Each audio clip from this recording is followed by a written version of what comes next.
Hello everyone, कैसे हैं आप सभी लोग। आशा करती हूँ सभी लोग बढ़िया होंगे।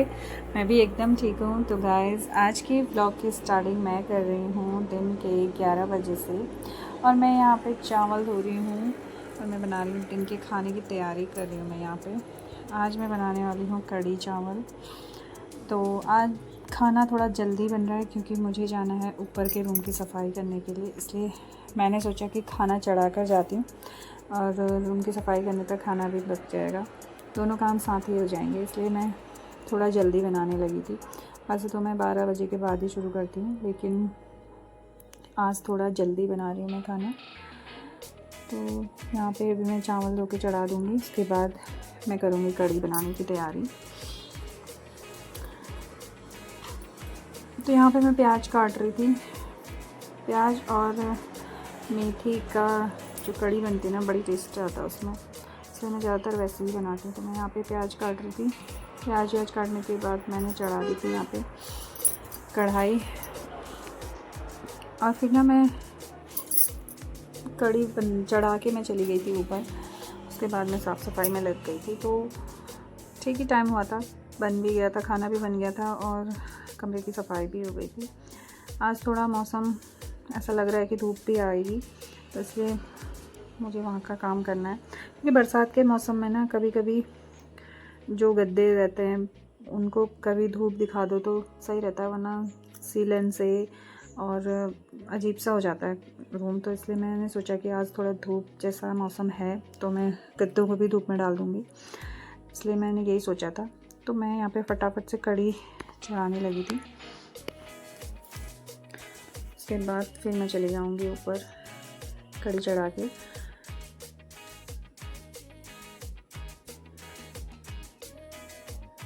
यहाँ पे मैं कढ़ी बनाने की तैयारी करने लगी थी। दही में मैं यहाँ पे बेसन फेंट रही हूँ। चावल भी पक रहे हैं एक गैस में और कढ़ी भी बन जाएगी थोड़ी देर में। चढ़ा के मैं चली गई थी ऊपर।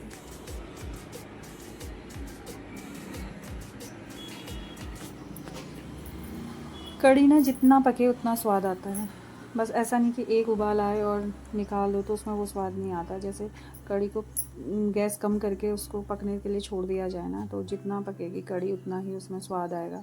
इसलिए मैं ऐसा ही करके गई थी। मैंने कढ़ी चढ़ाई और मैं चली गई थी ऊपर को। कढ़ी चढ़ाने के बाद वो पकते रही थी। बाद में बीच में आके मैंने एक बार गैस बंद कर दी थी। तो फिर मैं यहाँ पे आ गई थी अपने रूम पे। आज पता है मैं आज सुबह अपने रूम पे आई नहीं, रूम सही करने के लिए, झाड़ू पोछा करने के लिए, क्योंकि मैंने पहले से ही सोच रखा था कि आज मैं रूम की सफाई करूँगी। तो यहाँ पे देख सकते हैं आप, बेडशीट हटा के मुझे बेडशीट भी धोनी थी और ये गद्दे के कवर भी धोने थे, लेकिन मौसम अचानक से जो बदला फिर मैंने ये छोड़ दिया। मैंने कहा अब आज इनको ऐसा ही कर दूँगी। ये धोए नहीं मैंने, हालांकि मैंने थोड़ी देर धूप में रखे गद्दे। थोड़ी देर धूप दिखा के ना तो सही रहता है। बरसात के मौसम में वैसे कभी कभी ये करना चाहिए। लेकिन मैंने जैसे ही गद्दे धूप में डाले ना, थोड़ी देर बाद कमरे की सफाई करने के बाद ही मौसम ऐसा बदला। फिर मुझे लगा कहीं बारिश आएगी तो फिर गद्दे भीग जाएंगे, इसलिए तो फिर मैंने गद्दे धूप में डाले और कमरे की सफाई की और मैंने गद्दे फिर बेड में डाल दिए थे। तो मौसम ख़राब हो रहा था ना, इसलिए। तो यहाँ पे मैं गद्दे धूप में डाल के आ गई हूँ। और मेरा बेड ना बिल्कुल दरवाजे के पास में ही है, तो धूल इतनी आ जाती है ना। भले मैं रोज़ डस्टिंग करूं, लेकिन धूल बहुत ज़्यादा कमरे में भर जाती है। मुझे रोज़ ही ये करना पड़ता है। लेकिन आज मैंने सोचा था कि मैं गद्दे वद्दे हटा के पूरा बेड वेड साफ़ करके फिर गद्दे लगाऊंगी इसमें। तो मैं यहाँ पे वही कर रही थी। हालांकि ऐसी डस्टिंग तो रोज़ होती है, बेड साफ़ करना और बाकी चीज़ें, ये धूल वूल साफ़ करना, ये तो रोज़ ही होता है। लेकिन गद्दे हटा रखें तो ये प्लाई जो होती है उसमें भी धूल बहुत सारी रह जाती है। तो मैं यहाँ पे वही कर रही थी, इसको भी साफ़ कर दे रही थी। और बेड खिसकाना ना बार बार पॉसिबल नहीं होता है। कभी खाली किया, क्योंकि बेड के अंदर भी दुनिया भर के कपड़े रहते हैं, तो अकेले के बस का ये होता भी नहीं है। कभी उसको खाली कर दिया तो फिर होता है काम बेड का। तो यहाँ पर ड्रेसिंग भी साफ़ कर रही थी, लेकिन फिर ड्रेसिंग में भी धूल हो ही जाती है। दरवाज़ा खुला रहता है तो धूल जो महीन वाली धूल होती है ना, वो बहुत ज़्यादा बैठ जाती है इस सामान में। तो टाइम टू टाइम पे ना ये सब करना ही पड़ता है। और ड्रेसिंग का तो ऐसा रहता है ना कि मैं कितना भी सामान इसको अच्छे से रखूं और कुछ दिनों बाद बिखर ही जाता है। मैं अब रखते रहते हैं इसको टाइम टू टाइम में सामान साफ़ करके, लेकिन फिर भी वही है ना। फिर मैंने ड्रेसिंग को यहाँ पे छोड़ दिया था। फिर मैंने की थी अलमारी की सफाई। अलमारी के ऊपर भी जो है मैंने इसमें ना एक मैट बिछा रखी थी, लेकिन वो भी पंखा वंखा चलाते थे ना तो वो उड़ने लगती थी, तो फिर मैंने हटा दिया उसको। और ये सूटकेस में भी कपड़े भरे थे, मैं इसको नीचे निकाल के साफ़ करने वाली थी, लेकिन ये बहुत भारी लग रहा था, तो मैंने वैसे ही खिसका के यहाँ पे इसको साफ़ कर दिया था। इसमें भी इतनी धूल जमा हुई थी ना ऊपर। अब रोज़ रोज़ ना इतना साफ़ करना नहीं हो पाता है। ये तो कभी हफ्ते 10 दिन की बात है, वरना झाड़ू पोछा तो वैसे रूम पे रोज़ होता ही है। मैंने सोचा क्यों ना आज कर ही लिया जाए, अगर कमरे की सफाई की बारी आई है तो। फिर मैं सोच रही थी कि मैं कैसे हटाऊँ, क्योंकि इसको खिसका के ना पीछे तरफ, क्योंकि ये रोज़ खिसका नहीं सकते हैं, ये तो पॉसिबल है नहीं कि रोज़ अलमारी भी खिसकाई जाए, रोज़ ड्रेसिंग भी खिसकाया जाए। मैंने कहा कि आज मैं सफाई कर ही रही हूँ तो मैं ये भी खिसकाऊँ और अलमारी भी खिसकाऊँ, क्योंकि ना जैसे हम कंघी वंगी करते हैं तो बाल भी बहुत सारे गिरते हैं, तो वो भी हवा से पीछे कोने में ही चले जाते हैं। तो हफ्ते 10 दिन में ना ये खिसका के साफ़ करना ज़रूरी होता ही है। तो और बरसात की वजह से ना मैं कर भी नहीं पा रही थी, क्योंकि बारिश में मन भी नहीं करता है। मैंने सोचा कि आज अगर मन बनाया है तो मैं इसको खिसका के साफ़ कर ही देती हूँ। तो यहाँ पे ना दीवारों पे भी धूल और कोनों में बाल धूल, ये चीज़ें बहुत सारी हो गई थी। कूड़ा बहुत हो गया था पीछे तरफ, तो साफ़ हो गया था आज पूरा, अच्छी तरह से निकाल के मैंने साफ़ कर दिया था। यहाँ पे को देख सकते हैं आप।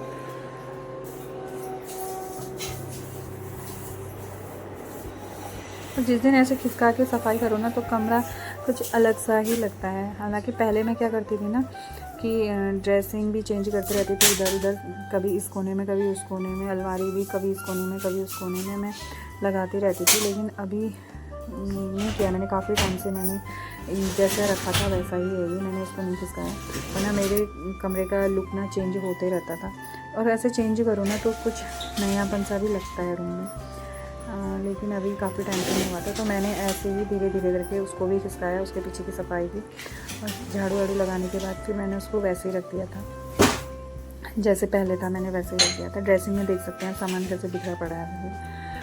और धीरे धीरे लगी थी, मैं खाना चढ़ा के आ चुकी थी, वो पक ही रहा था, तो मैंने कहा आज तो ये काम कंप्लीट कर ही लेती हूँ। उसके बाद सफाई चली रही थी धीरे धीरे मेरी। और ये है मेरे बेटे के डंबल, उसको एक्सरसाइज करने का बहुत शौक़ है, और कमरे में ना पूरे डंबल एक कोने में उसके डंबल ही रहते हैं, देख सकते हैं। तो पता नहीं क्या शौक़ है एक्सरसाइज करने का। ये बहुत भारी था तो मुझे नहीं उठ रहा था, मैं उसका साइड में रख रही थी।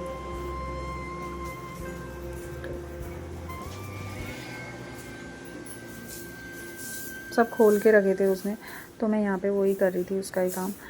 एक कोना तो मतलब उसके डंबलों के लिए चाहिए, चाहे मैं इस कोने में रखूँ या मैं उस कोने में रखूँ। सब खोल के रखे थे उसने। ऐसा ना कभी वो सब इकट्ठा पकड़ के एक साथ करता है वेट बढ़ा के, और कभी वो कम करके करता है, तो खोलते रहता है लगाते रहता है, तो इस वजह से हो ही जाता है।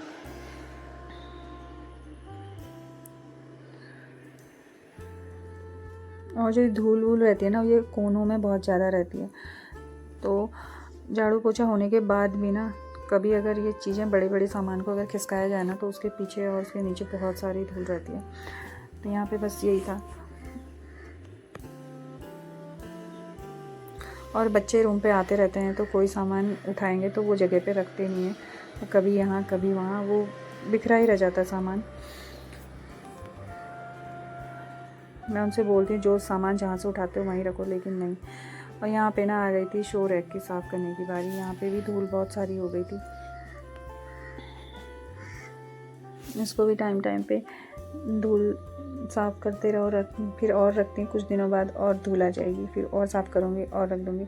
पता नहीं एक्स्ट्रा सामान, एक्स्ट्रा कागज़ वागज़ पता नहीं कहाँ से आता है, इतना कूड़ा मेरे घर में। सबके घर में ऐसा होता है या मेरे घर में होता है, समझ नहीं आता। यहाँ पे साफ़ करने के बाद फिर मैं और चीज़ भी करूँगी अभी।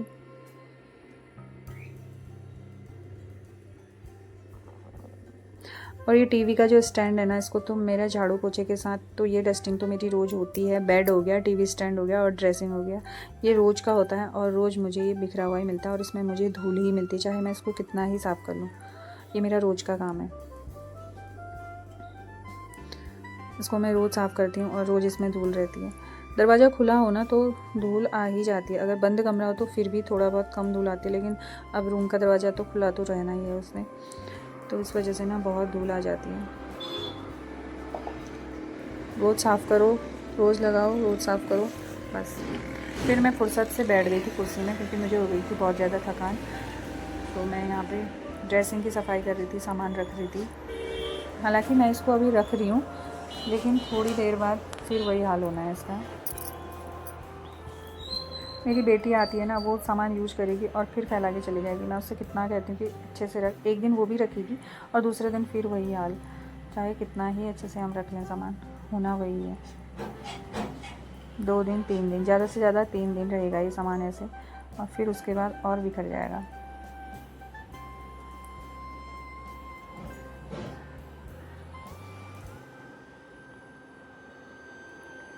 तो मैं साफ़ कर रही थी ना, तो मौसम ऐसा बदला, बाहर आके देखूँ तो बादल लग गया था। तो फिर मैंने फटाफट से झाड़ू लगाया। यहाँ भी बेड के पीछे भी एक एक्स्ट्रा गद्दा रहता है, तो मैंने अभी उसको भी बाहर धूप में डाला था, क्योंकि उसकी वजह से भी यहाँ ज़्यादा सफाई नहीं हो पाती, रोज़ रोज़ मैं वो गद्दा हटा नहीं पाती। तो यहाँ पर भी मैं बेड के पीछे घुस के निकाल रही थी कूड़ा।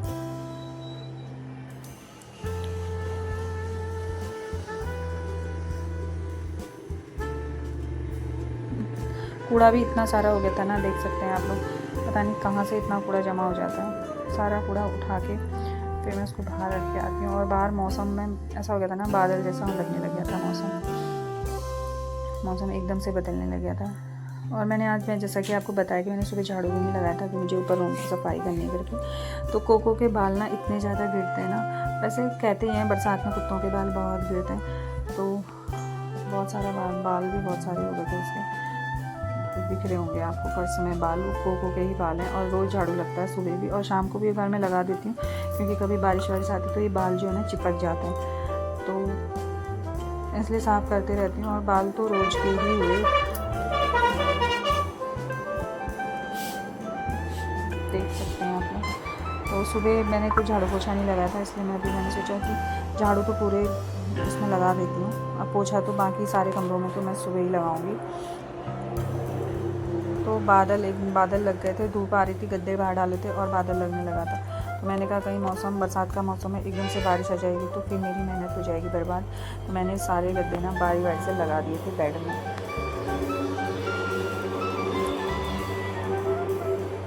थकान भी हो गई थी गाइस, धीरे धीरे लगी थी मैं अपने कामों में।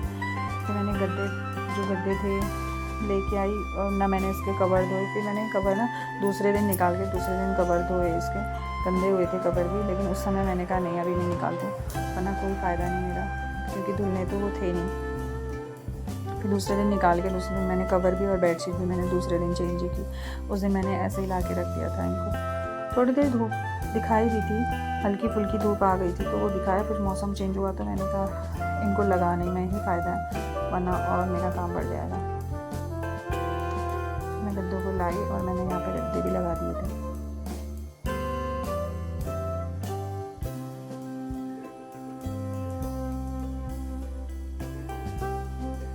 ये जो एक्स्ट्रा गद्दा रहता है ना, वो मेरे बेड के पीछे ही रहता है, तो मैंने इसको भी यहाँ पे ला के रख दिया था, कभी काम आता है इमरजेंसी में वो भी।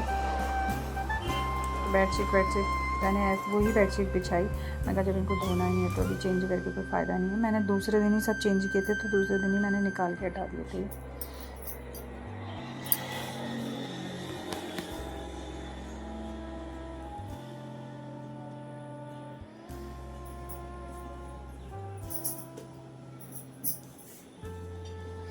तो बेड का काम तो यहाँ पे कंप्लीट हो गया था। फिर बताया मैंने झाड़ू तो लगा दिया था, फिर मैं लेके आ गई थी पोछा। वैसे तो मैं मॉपर से ही पोछा लगाती हूँ, लेकिन मेरी आदत क्या है ना, मैं पोछा वोछा लगाती हूँ तो जब कपड़े धोती हूँ तो बाद में सर्फ के पानी से मैं उसको भी धो देती हूँ। तो मैंने सुबह नीचे झाड़ू पोछा लगाया था तो मैंने उसको भी धो के रख दिया था, धो के सुखा देती हूँ। मैं रोज़ का ही होता है मुझे उसको सर्फ में धोना, तो मैंने धो दिया था। मैंने कहा अब धुले हुए को तो मैं अभी नहीं लाने वाली, तो मैंने ऊपर के अपने रूम में मैंने यहाँ पे कपड़े से ही पोछा लगाया, वरना मैं उसी से पोछा लगाती। फिर मैंने सोचा कोई बात नहीं, इस हाथ वाले पोछे से ही लगा लेती हूँ कमरे में अभी। तो मैंने कमरे में उस दिन ऐसे ही पोछा लगाया। फिर बाकी तो क्योंकि सुबह मैंने लगाना था ही उससे पोछा, तो अभी मैंने सोचा इसी से लगा लेती हूँ। यहाँ पे मैं लगा रही हूँ, कपड़े से ही लगाया पोछा। पूरे कमरे की सफाई हो गई थी अच्छे से।